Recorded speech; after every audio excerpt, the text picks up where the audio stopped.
Lección número 7. Los orígenes de la Biblia.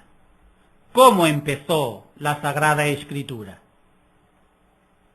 Son muchos los que se preguntan ¿cómo y cuándo empezó a escribirse la Biblia? ¿Fue toda de un solo golpe o se ha ido escribiendo poco a poco? ¿Pasó mucho tiempo desde que empezó hasta que se acabó y quedó completa del todo? Es lo que vamos a ver hoy, los orígenes de la Biblia. ¿Cómo comenzó la Sagrada Escritura? Pero no vamos a llegar hasta el final, sino que nos vamos a quedar en los principios, aunque otro día lo completaremos todo. Empiezo por prevenirles sobre la lección de hoy. Va a ser muy diferente de las anteriores. En aquellas había que discurrir bastante, esta no. Yo diría que basta escuchar. Para nosotros resultará eso muy fácil. Pero no dirá que no la podremos interrumpir con preguntas, a lo mejor para usted inoportunas, aunque necesarias para nosotros. Eso desde luego. Tienen libertad plena como siempre. Hoy queremos hablar de los orígenes de la Biblia, y es cuestión nada más que de escuchar algunos datos necesarios. Eso nos quiere explicar. Entonces resultará muy interesante, porque me he preguntado muchas veces, ¿y cómo comenzó este libro tan maravilloso que es la Biblia? ¿Cuánto tardó en escribirse? ¿Dónde y cómo lo hicieron? ¿Qué lenguas empleaban? Estoy en las mismas. Son preguntas que yo me he hecho 1000 veces. Veremos de satisfacer curiosidades tan legítimas. Y empezamos por dar un salto muy grande. Al año 1850, poco más o menos, antes de Jesucristo. Total, a 38 siglos antes de nosotros. ¿Y se conservan bien tales recuerdos? Para Israel sí. Un trashumante de Mesopotamia, en el actual Irak, toma sus ganados y acompañado de su mujer, algún pariente y criados, se dirige hacia el oeste, hacia la tierra de Canaán, colindante con el Mediterráneo, y se establece en la actual Palestina. Llega a Hebrón en el sur, ante el desierto del Negev. Diga sus nombres, por favor. El pastor aquel se llamaba Abraham, su mujer Sara, su pariente Lot. Va a tener un hijo, Isaac, nietos como Esaú y Jacob, y numerosos bisnietos. Entramos con ello en lo que se llama la era de los patriarcas, ¿no es así? Ni más ni menos. Cuando ya se han multiplicado bastante, forman unos fuertes clanes familiares, y la vida se les va en el pastoreo y en un pequeño y elemental cultivo de los campos, con una vida muy diferente de la nuestra. Ante la puerta de las tiendas de campaña, al llegar la noche, se sientan alrededor de la lumbre o bajo la mirada de las estrellas y cuentan cosas y más cosas de sus antepasados. No deja de ser encantadora esa vida sedentaria, fuertemente familiar, sin radio ni televisión que les vengan a enturbiar su amor. Seguro que eran más felices que nosotros. Pues sí, con aquellos recuerdos familiares que se contaban unos a otros, los últimos descendientes sabían las cosas de Abraham, de Isaac, de Jacob, como si las estuvieran viendo entonces mismo. La tradición oral, sin haberse escrito una letra, venía a ser el mejor libro de la historia. ¿Y cuánto duró esa vida tan idílica? Desde el principio de Abraham hasta que Jacob bajó a Egipto, hay que poner unos 300 años. Toda la descendencia de estos patriarcas emigró a Egipto, como sabemos, por aquella aventura tan emocionante de José. Pasan muchos años. Los nuevos faraones no se acordaban ya de José, y los hebreos son sometidos a dura esclavitud. Ahora viene la historia de Moisés, ¿no es así? Esa película de los 10 mandamientos no se olvida una vez se ha visto. Me alegro que lo recuerdes bien. En medio de la esclavitud surge un hijo del pueblo, Moisés, que se empeña en libertarlos, y lo consigue por medio de prodigios extraordinarios obrados en nombre de su Dios. Los del Éxodo, que tantas veces hemos oído. Los mismos. Libre del faraón, el pueblo llega hasta el Sinaí, donde Dios se le había aparecido a su jefe Moisés. Y entre el Dios de Yahvé y el pueblo, con Moisés como intermediario, se establece una alianza, un pacto entre ambas partes, entre Dios y el pueblo. Es interesante ver a Dios tratando de tú a Moisés y hasta el mismo pueblo, al que demuestra una gran confianza cuando establece con él un pacto verdadero. ¿Y a qué se comprometieron las partes? Dios se comprometía a hacerlos llegar hasta Palestina, la tierra que había prometido dar a sus antepasados, y que abandonaron acuciados por el hambre para emigrar a Egipto, hacía ya 300 o 400 años. El pueblo, por su parte, prometía guardar la ley que Dios les entregaba. ¿Y de qué documentos se fiaban mutuamente? Como se trataba de una alianza, de un pacto, Dios y el pueblo se comprometían incluso con documento escrito.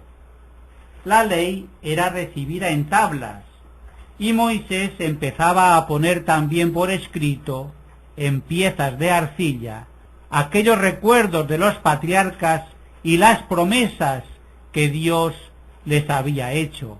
Eso ya lo sabemos.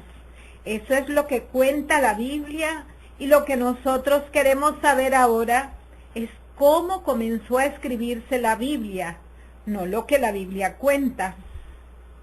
Pues ahí mismo está la respuesta.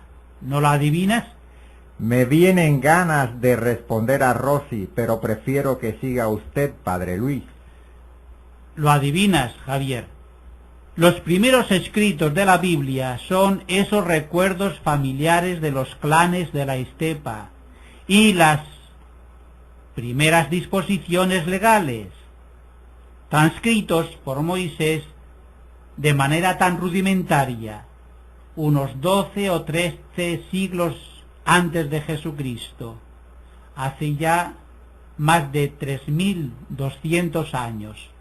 ¿Y en qué lengua los escribió? Casi seguro que aquellos escritos estaban en hebreo, lengua semita que se hablaba en Canaán al llegar Abraham desde Mesopotamia, adoptada por los patriarcas y conservada por sus descendientes hasta en la esclavitud de Egipto. Es la lengua que hablará el pueblo durante siglos y en la que se escribirán casi todos los libros del Antiguo Testamento. Dejados estos inicios tan humildes de los primeros escritos, ¿cuándo y cómo empiezan esas redacciones de la Biblia que nos admiran tanto? Una vez establecidos los judíos en la tierra prometida, después de las conquistas de Josué y pasado el tiempo de los jueces, se llega bajo el profeta Samuel a la monarquía, con Saúl como primer rey, al que sucede David y después Salomón.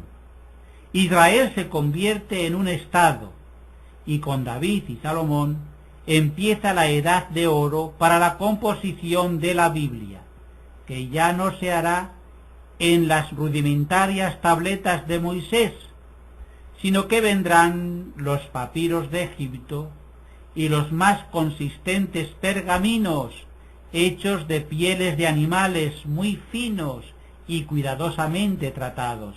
¿Es David entonces el primer escritor? No decimos eso, pero con David, cantor y poeta, comienzan a escribirse los primeros salmos, aunque la composición de todo el Salterio no se acabará hasta bastantes siglos después. Y con esto ya tenemos la primera sorpresa. No podemos pensar en una redacción toda seguida de la Biblia, ni tan siquiera de un solo de sus libros. Todo se irá haciendo poco a poco, contando en redondo desde David hasta el último de los escritos apostólicos pasarán más de 1000 años. Pero ¿será toda la misma historia del pueblo de Israel, lo que llamamos hoy la historia de la salvación? Sin pretenderlo quizá, con estas palabras has dado en el clavo, como decimos familiarmente. Permítanme que me detenga un poquito en este punto. Y ahora van a entender a qué ha venido ese contar lo de los patriarcas de manera tan larga. Mi pregunta ha sido muy sencilla. ¿Cuál será la historia de Israel? En la Biblia no vamos a encontrar historia propiamente dicha. Lo que los patriarcas eran recuerdos de familia entre los clanes, transmitidos de unos a otros de siglo en siglo. No. Vino lo de Moisés, y a su gesta de héroe se le dio el carácter de epopeya, es decir, se revistió todo de portentos que sólo estaban en la imaginación del pueblo. Se ponían números fantásticos, se cubría todo con un ropaje literario que, se nota a primera vista, no puede responder a la realidad de las cosas. Pasará después lo mismo con las simpáticas aventuras de los jueces, como las 300 zorras que reúne Sansón y las suelta por los campos filisteos con teas encendidas. ¿Qué intentaban los escritores con esta manera de narrar? Simplemente hacer teología de la historia de su pueblo. Les importaba poco la historia, les interesaba mucho la teología. Entonces, ¿qué pretendían con sus narraciones?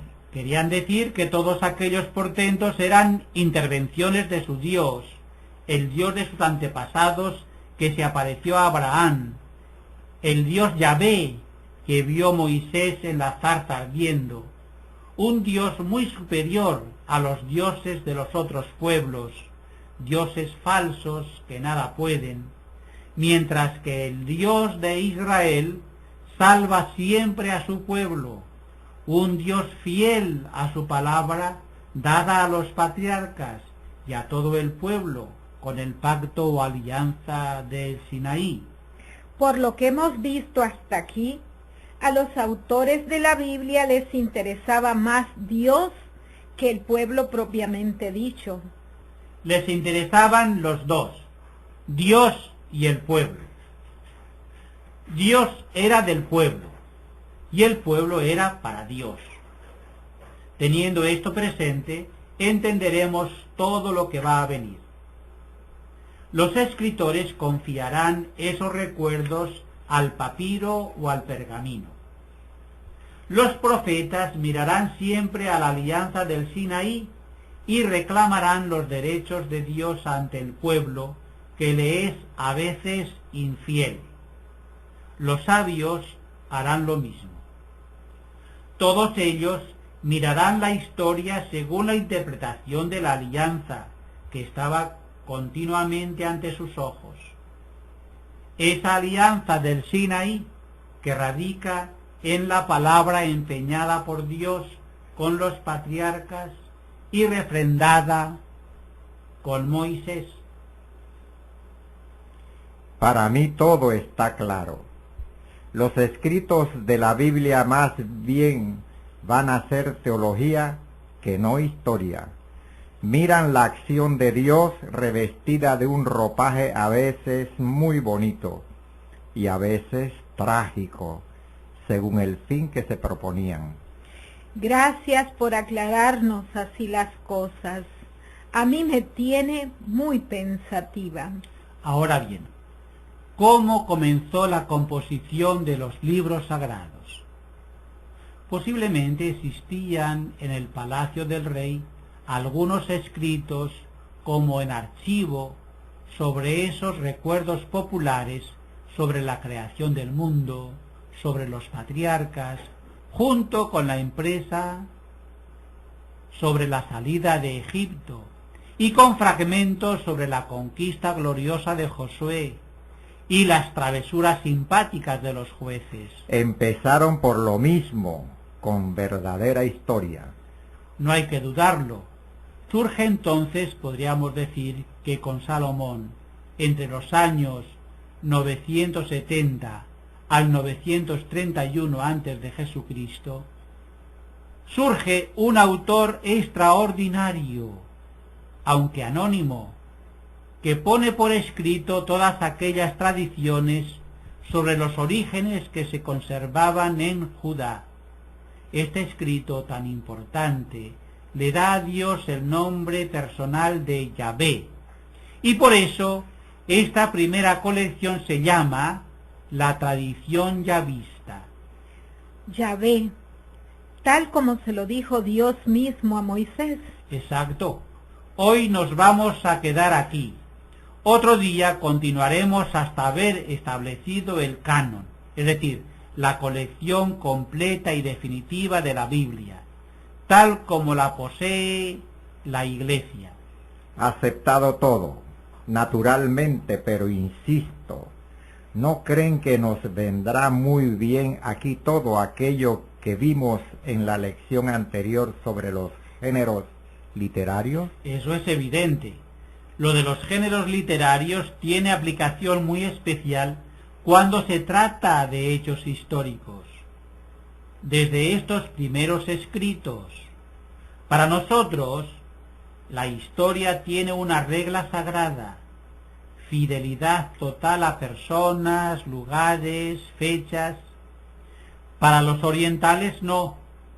Ellos se atenían a datos muchas veces sin comprobarlos e iban solo a conseguir su fin, que era hacer teología de la historia.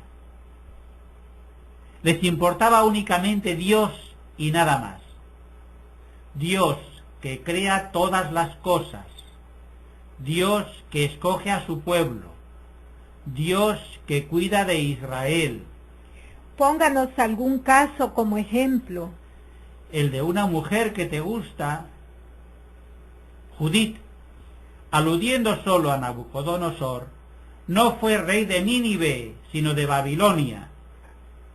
Después de la victoria, Judith vivió en paz hasta la edad de 105 años, sin que ningún enemigo molestase ya al pueblo judío. Y fue precisamente Nabucodonosor quien destruyó totalmente Jerusalén y se llevó desterrado al pueblo judío a Babilonia. ¿Qué pensar de todo esto? Pues que 300 años después de Nabucodonosor, un autor con datos y con nombres, fechas y lugares tomados libremente de alguna tradición popular, viene a decir en los tiempos de los macabeos o de los asmoneos: Judá, no temas, que Dios te guarda, Dios te dará la victoria, aunque sea valiéndose de una mujer honesta y no de todo un ejército. Pueblo judío, confía en Dios a serle fiel. La cosa está clara, teología mucha, historia nuestra, a veces sí, a veces no. Sí, y no olviden lo del concilio. Hay que tener en cuenta los géneros literarios. pues la verdad se presenta y se anuncia de modo diverso en obras de diversa índole histórica, en libros proféticos o poéticos, o en otros géneros literarios. El intérprete indagará lo que el autor sagrado dice o intenta decir, según su tiempo y su cultura, por medio de los géneros literarios. Recordaremos bien esta lección, aunque sea en sí tan sencilla. Se lo voy a resumir muy brevemente, como siempre lo hacemos al final. No olviden estos 2 puntos. Primero, la Biblia nació con unos primeros escritos rudimentarios del mismo Moisés. Así se cree modernamente. Moisés no escribió el Pentateuco, los 5 primeros libros, tal como se pensaba hasta ahora, sino que fueron una redacción muy posterior. Segundo, los primeros escritos, ya más en serio, se empezaron en los reinados de David y de Salomón. Contenían, además de aquellos recuerdos de los patriarcas y de Moisés, fragmentos de Josué cuando toma posesión de la tierra prometida y anécdotas, aventureras.